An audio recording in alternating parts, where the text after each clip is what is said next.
itu jelaslah itu bukan perkataan Ubadah bin Samit radhiyallahu anhu, itu adalah perkataan Nabi sallallahu alaihi wasallam.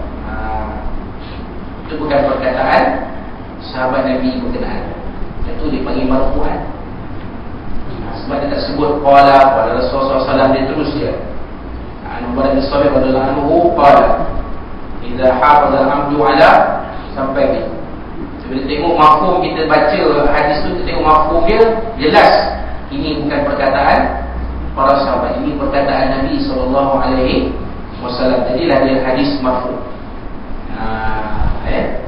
Apa yang disabdakan oleh Nabi sallallahu alaihi wasallam, idza hafaza al-'abdu ala salatihi, apabila seseorang hamba itu melihara solatnya, fa aqama wudu'aha, maka dia mendirikan wudu'nya, wa ruku'aha, dan rukuknya, wa sujudaha, dan sujudnya, wal qira'ata fiha, dan bacaan segala bacaan-bacaan di dalamnya dia pelihara. Itu maksud fa aqama tadi, dia dirikan wudu'nya. Jadi wudu' tu dia jaga elok, jangan tak sempurna. Wa ruku'aha, perbuatan rukun qauli itu sempurna, dijaga. Betul-betul macam betul-betul tunduk. Bukan syarat dia tunduk sikit, dia tunduk betul 90 darjah. Kan? Wa sujudah, dan sujud. Ketujuan itu sujud akan berada di tempat sujud, di atas tanah. Itu sempurna lah. Kan? Wal qira'ata fiha, dan segala bacaan-bacaan solat, sama ada yang rukun ataupun yang bukan rukun. Yang rukun kita tahu apa rukun qauli, yang apakah apa ni perkataan dalam solat yang rukun, apa dia? Suratul Fatihah, surah Fatihah. Dia rukun qauli, kan? Rukun yang bersifat perkataan, yang merupakan perkataan. Kan dia ada 3, rukun qalbi, rukun qauli, rukun fi'li. 3 rukun sembahyang. Rukun qauli satu, rukun qalbi satu je, iaitu niat. Niat dalam hati tu, itu satu je rukun yang merupakan berkaitan dengan hati. Rukun qauli, rukun yang berkaitan dengan perkataan, lafaz. Kan? Takbiratul ihram, suratul Fatihah, kan? Tasyahud akhir, antaranya salam. Itu rukun qauli. Rukun fi'li, rukun yang merupakan perbuatan, berdiri itu, diam, rukuk, i'tidal, sujud, duduk dua sujud, sujud kedua. Itu rukun fi'li. Campur tolak gitu-gini 13 semua. Jadi dijaga bacaan. Wal qira'ah fiha, rukun qauli dalam sembahyang itu dijaga sungguh-sungguh. Fatihah, itu kita mencatatkan pada pihak surah supaya buat bengkel bacaan suratul Fatihah. Kok itu dulu, tak payah nak buat bengkel tajwid pantas lah mula ya. Nak betulkan bacaan suratul Fatihah dulu, gitu-gitu buat dalam bentuk bengkel. Jangan buat ramai, buat macam sekali ramai, mana siapa nak baca depan-depan. Tuan Haji Sufian sila baca, sampai sudah tak baca. Ustaz tak baca, saya ikut. Itulah yang paling-paling tidak pun. Dia kena buat bengkel, ada kumpulan latihan dalam kumpulan ilmu Arab, dipimpin oleh seorang ustaz, seorang hafiz. Jadi seorang-seorang, kumpulan lain dia tak campur dengan yang ni. Dia kumpulan lain, kita kumpulan lain. Kalau yang tahu pun sama-sama kita dalam kumpulan tu dia. Cuba Haji baca Fatihah dia. Dia pun baca. Pasal dia tak ramai, dia tak segan. Kadang-kadang 3 orang, 5, dia tak segan. Kalau ramai tadi segan, kan? Jangan kata jemaah, tuan imam pun segan juga. Sebab kita pernah buat, saya pernah ikuti khusus Imam Bilal, anjuran Pejabat Agama Islam daerah. Kita pun bila buat usul bila semak surah Al-Fatihah, imam ni, imam tua ni tak nak baca. Tak nak baca ramai-ramai. Jadi siri kedua kita buat bingkil, pecah kan, 5-1 grup, 5. Oleh kerana kita spesi tu tak ramai, kita buat sesi pagi, sesi petang. Kumpulan ni pagi, kumpulan ni pagi, kumpulan ni pagi, kumpulan ni petang. Bila kumpulan yang tak kena petang, adalah program, adalah jatuh yang lain pula. Yang pagi ni lain pula, yang petang lain. Tengok dia akan berdiri ya. Macam tu. Tapi kalau ramai sesi dia, kita boleh buat serentak. Satu grup seorang sesi.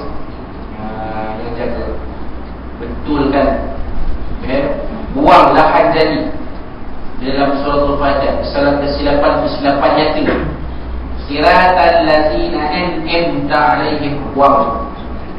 Mana ada huruf M dalam Fatihah tak ada. Siratal ladzina an'amta 'alaihim, tu kan. Dia baca ni siratal ladzina an'amta 'alaihim. Berpuluh-puluh tahun tak pernah betul, tak tanya tu siapa yang betul kan. Bila masuk bengkel baru tahu salah. Oh, selama ni saya baca 40 tahun, 50 tahun, 60 tahun punya Fatihah saya tak pernah betul. Habis semayang saya tak sah Ustaz, macam mana? Kita jawab macam mana? Illa ma qad salaf. Yang sudah tu sudah. Tak payah nak fikir. Sekarang dah betul dah bacaan kan? Baca ikut cara yang betul. Jangan baca salah lagi. Kalau baca salah, baru solat tidak sah. Yang dulu-dulu tu pasal buka file, biar dia NFA, tutup rapat, no further action. Kalau bahasa boleh lah, kalau bahasa kita KMB lah. Biar tutup rapat, apa yang kita nak buka, nak buka balik folder, tak payah. Yang akan datang, tulis. Jangan silap lagi baca. Sebab dah belajar dan kita latih. Kita betul kan baca macam mana yang Ustaz tunjuk ajar. Macam tu. Ini dia kan, siapa yang melihara solat dan dia memperkemaskan untuknya, memperkemaskan rukuknya, sujudnya, perbuatan-perbuatan semayamnya, memperkemaskan bacaan-bacaan semayam. Ada kita buat kajian, ada pelajar anak-anak kita tak tahu niat semayam, tak tahu lah. Usolli tu tak tahu. Belum lagi kita nak beritahu dia nak lapas dia tidak. Bila yang elok dia lapas, bila yang kalau bila ketika dia tak perlu lapas. Baru belum cerita itu, baru kita nak semak. Mau baca niat semayam subuh, tak boleh jawab. Semayam subuh, tak boleh jawab. So baca Fatihah, tak boleh. So baca 30, tak boleh. So baca doa iftitah, tak boleh. So mengucap lagi tak boleh. Ada budak anak kita ni, so mengucap tak boleh mengucap. Tak boleh mengucap.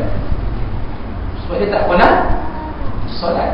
Mak pak dia pun tak pernah solat. Betul. Jadi kata Nabi, kalau seorang hamba itu memelihara solatnya, menjaga, memelihara wuduknya, memperkemaskan wuduknya, perbuatan semayamnya, bacaan semayamnya, qalat, berkatalah. Qalat ni balik pada siapa? Qalatis solat, maka berkatalah solat itu. Mana dia Ustaz solat tu? Tak nampak pun. Saya kata qalat tu balik kepada solat. Mana dia solat? Saya tadi balik solat pada orang tanya, mana current? Boleh tunjuk kat saya current. Harus elektrik dulu kepada. Tunjuklah.